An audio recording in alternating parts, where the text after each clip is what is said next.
Hello बच्चों, कैसे हैं आप लोग। आई होप सो ठीक ही होंगे। चलिए हम लोग शुरू करते हैं। S S two question number 1.4 mechanics solution. ठीक है, पहले क्वेश्चन पढ़ते हैं। A point mass start moving in a straight line with a constant acceleration. इस बात को हाईलाइट करेंगे। कांस्टेंट एक्सेलरेशन से चलना शुरू करता है at a time T one time तक कांस्टेंट एक्सेलरेशन चलता है after the beginning of motion. Start करने मतलब पहली लाइन पे यानी जस्ट से स्टार्ट कर रहा है। ठीक है, after time t1 beginning of motion the acceleration changes sign. Acceleration sign बदल गया है। ठीक है, remaining the same in magnitude, magnitude same रहा है। Determine the time t from the beginning of motion in which the point mass return to the initial position. Total time निकालना है जितने में वो इनिशियल पोजीशन पे आ जाएगा। तो चलिए हम इसकी मैकेनिज्म समझते हैं, क्या क्या मैकेनिज्म यूज हुई है। तो सोल्यूशन लेते हैं। सोल्यूशन देखेंगे, यहाँ पे कोई एक पॉइंट है, let us suppose this one. Point A से मोशन शुरू हुई टी इक्वल टू 0 पे।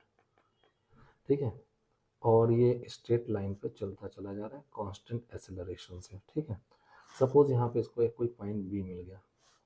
ठीक है, पॉइंट बी, यहाँ से इसने इनिशियल वेलोसिटी 0 से शुरुआत की थी, तो मैं इनिशियल वेलोसिटी यहाँ यू 0 लिख देता हूँ, यू इक्वल टू 0 से, और एक्सेलरेशन कोई ए से शुरुआत की थी। ठीक है, ए एक्सेलरेशन से बी तक पहुंचता है। बी पर पहुंच के इसके पास एक वेलोसिटी आ जाएगी। वी पर इसके पास एक वेलोसिटी वी आएगी। इस वी की वैल्यू कितनी हुई, सीधे सीधे ये टाइम, यहाँ पे जो टाइम होगा वो T equal to t1 time होगा। टाइम जो है नंबर 9 पे लेता हूँ, यानी कि टाइम लगातार बढ़ता जाए कोऑर्डिनेट की तरह। वी की वैल्यू जो तुम्हारे पास आएगी वो आ जाएगी ए इंटू t1। ये वेलोसिटी आएगी, इसमें कोई डाउट नहीं है। V equal to U plus A T से यू तो 0 था। अब ये आगे बढ़ता चला जा रहा है। अब यहाँ के बाद एक्सेलरेशन ने अपने डायरेक्शन को रिवर्स कर लिया है। Having same magnitude, same magnitude के साथ ए ने अपने आप को रिवर्स कर लिया, पीछे कर लिया। तो यहाँ से ये फर्दर ये रिटार्ड होते हुए आगे जाएगा, रिटार्ड होते हुए आगे बढ़ रहा है। ठीक है, तो कुछ डिस्टेंस जा करके ये रुक जाएगा, कुछ दूर जाके। ये पॉइंट मान लेते हैं सी है। सी पॉइंट पे इसकी वेलोसिटी 0 हो जाएगी, वी सी 0 हो जाएगा। ये यहाँ पे आके मोमेंटली रेस्ट पर आएगा, इसके बाद ये अपने आप को टर्न करेगा। तो मैं मान लेता हूँ ऐसे कुछ इसने टर्न करना शुरू कर दिया। ठीक है, अब टर्न किया तो एक्सेलरेशन डायरेक्शन तो यही बनी रहेगी, यानी कि ए तो अभी भी इसी डायरेक्शन, अभी एक्सेलरेट होगा अपोजिट डायरेक्शन पे। एक्सेलरेट होते हुए ये आगे ऐसे वापस लौटेगा और ये यहाँ तक वापस आना है। तो हमें इसका पूरा टाइम ए तक लौट के आने का पूरा टाइम चाहिए।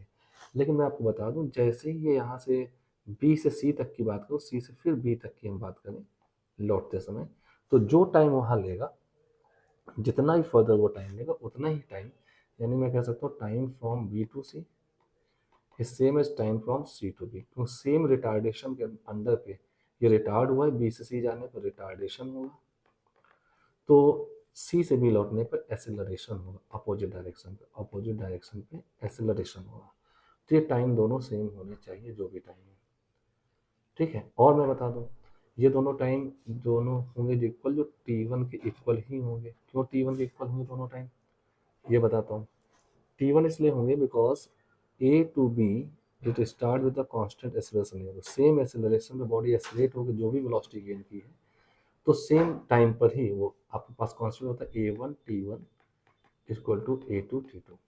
जितने टाइम पे एक्सेलरेट होगी वेलोसिटी गेन की, तो सेम टाइम पे रिटार्ड होकर के वेलोसिटी को लॉस करेगी, तो सेम इंटरवल होगा। यानी यहाँ से ये बात भी पता चल गई, ए से बी तक का टाइम भी बी से सी तक के टाइम के बराबर होगा। ठीक है, राइट। तो हमें 3 टाइम तो मिल गए। Time from A to B आपको क्वेश्चन में t1 दिया है, तो बी से सी तक भी time as per concept t1 ही होगा, और सी से बी तक लौट के आने का टाइम भी t1 ही होगा। अब हमारा मेन मसला फंसता है, ये तीनों टाइम इक्वल हो जाएंगे। इसको एक पॉइंट लिख देता हूँ। अब हमारा मेन पॉइंट रहता है कि अब हम बी टू ए आने का टाइम निकालना चाहते हैं। ठीक है, तो फ्रॉम बी टू ए आने का हमको टाइम निकालना है। तो कैसे निकालेंगे, तो वो चेक कर लेते हैं। फिर चारों टाइम ऐड कर देंगे, हमारा नेट टाइम आ जाएगा। तो from B to A, B to A आने का टाइम कैसे निकलेगा, तो हमें बी टू ए तक का पहले ए टू बी जाने का डिस्टेंस पता होना चाहिए। जो ए से बी डिस्टेंस है वही बी टू ए है। तो अगर मैं पहले ए टू बी की बात करूँ, ए टू बी, तो एस कितना चला हो इसमें, एस होगा you T plus half A T square. You तो 0 था हमारे पास, ठीक है, ए से बी तक जाने का। हाफ ए रहा होगा इंटू टी वन स्क्वायर रहा होगा, एस ए बी हमारे पास ये आ चुका है, half A T one square आ गया। ठीक है, राइट। अब हम बात कर लेते हैं, यही सेम डिस्टेंस चलना है, बट यहाँ पर जब बी से ए लौट रहा होगा, इसके पास एक वेलोसिटी होगी, और ये वेलोसिटी होगी ए टी वन। कितनी होगी? ए टी वन, ये वेलोसिटी होगी। ठीक, तो हम फिर से अब बी टू ए की बात करें तो S equal to U T plus half A T square लगा देते हैं। तो एस हमारे पास होगा half A T one square equal to U into यहाँ का टाइम जो होगा हमें कुछ नहीं पता, यू का मतलब वेलोसिटी, मतलब यहाँ पे ए टी वन लगाएंगे। ठीक है, तो वेलोसिटी को हम ए टी वन लगा देते हैं, ए टी वन लगा देते हैं, और हम मान लेते हैं बी से सी तक का, बी से ए लौट के आने का ये जो टाइम है, इस टाइम को मैं मान लेता हूँ this time is T two. ये टाइम निकाल लें तो एक ये टी वन टाइम होगा, एक ये टी वन टाइम होगा, दो, और एक ये लौट के आने का टी वन तीन, और एक टी टू चार ऐड कर देंगे। ठीक है, तो ये हम टाइम मान लेते हैं टी टू, तो वी की जगह A T one into T two plus half A T two square, ये हमने यूज़ कर लिया। ठीक है, राइट। हमें यहाँ पे टी टू कैलकुलेट करना है, राइट। तो यहाँ पे टू का मल्टीप्लाई कर देते हैं और यहाँ से टी टू निकालते हैं। तो चलिए, टू का मल्टीप्लाई ए का डिवाइड, ये तो हमें लगता है दोनों तरफ से कैंसिल ही हो जाएगा, ए कैंसिल हो गया, तो आपके पास आएगा टी वन स्क्वायर इसको two T one T two plus T two square, ये आ जाएगा। तो यहाँ से आपके पास आ गया T two square plus two T one T two minus T one square equal to zero. ये टी टू की क्वाड्रेटिक इक्वेशन हो चुकी, तो हमें टी टू को सॉल्व करना है। ये टी टू की क्वाड्रेटिक इक्वेशन आ गई, चलो टी टू सॉल्व कर ले। तो टी टू वैल्यू क्या आएगी दराचार मेथड से? टी टू आएगा minus b plus minus root over b square, तो four t one square minus four a मतलब वन है और सी मतलब है टी वन स्क्वायर माइनस का T one square upon two a, तो अपॉन टू ही आ जाएगा, टू इंटू ए मतलब वन है। तो यहाँ से आपका अगर देखें तो माइनस, थोड़ा और बढ़ जाते हैं आगे, minus two T one, plus minus था तो प्लस ही ले लो, माइनस में तो टाइम निगेटिव आ जाएगा, प्लस यहाँ पॉजिटिव साइन कंसीडर कर लेते हैं टी टू का। ठीक है, तो ये आपके अंदर आएगा, देखिए four t one square, four t one square, eight t one square आ जाएगा, eight t one square upon two, root two, इसका भी फोर बाहर ले लें और इसका टू लेके कट जाएगा, तो माइनस का टू कॉमन लिया या टू कॉमन लिया, ठीक है, टू कॉमन ले लेते हैं, प्लस का ही टू कॉमन लेते, माइनस का टी वन प्लस का root two T one upon two, तो ये टू कट गया। ठीक है, तो टी टू आपके पास आ गया root two minus one into T one, ये टी टू टाइम आ जाएगा, इतने टाइम टू बी से ए पहुंचेगा, this is time from B to A, return होने का टाइम आएगा root two minus one into T one. What is the net time?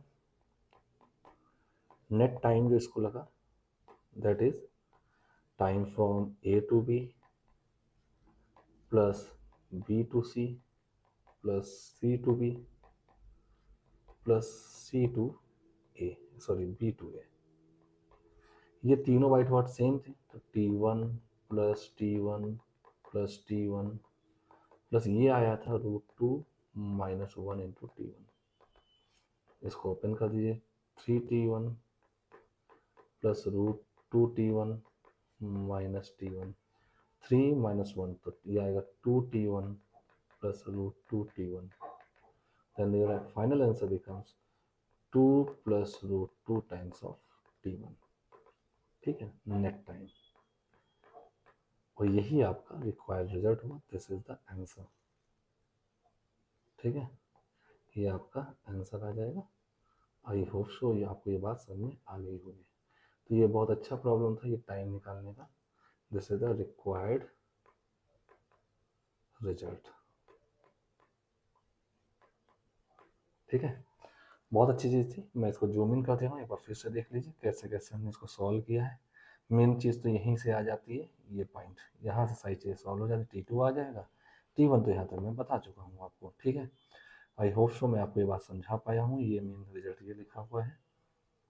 ठीक है, क्वेश्चन भी आपके सामने मैं जूम इन कर दे रहा हूँ, ये मेन रिजल्ट है, इससे ही सारी चीज़ें सॉल्व होनी है, राइट। तो आई होप सो कि मैं आपको चीज़ समझा पाया हूँ। मिलते हैं फिर आपसे नेक्स्ट क्लास में नेक्स्ट वीडियो के साथ, इसी के अगले सीरीज में आगे अगले क्वेश्चन सॉल्व करेंगे। तब तक के लिए keep on watching, stay tune and keep on hard working. Okay, thank you.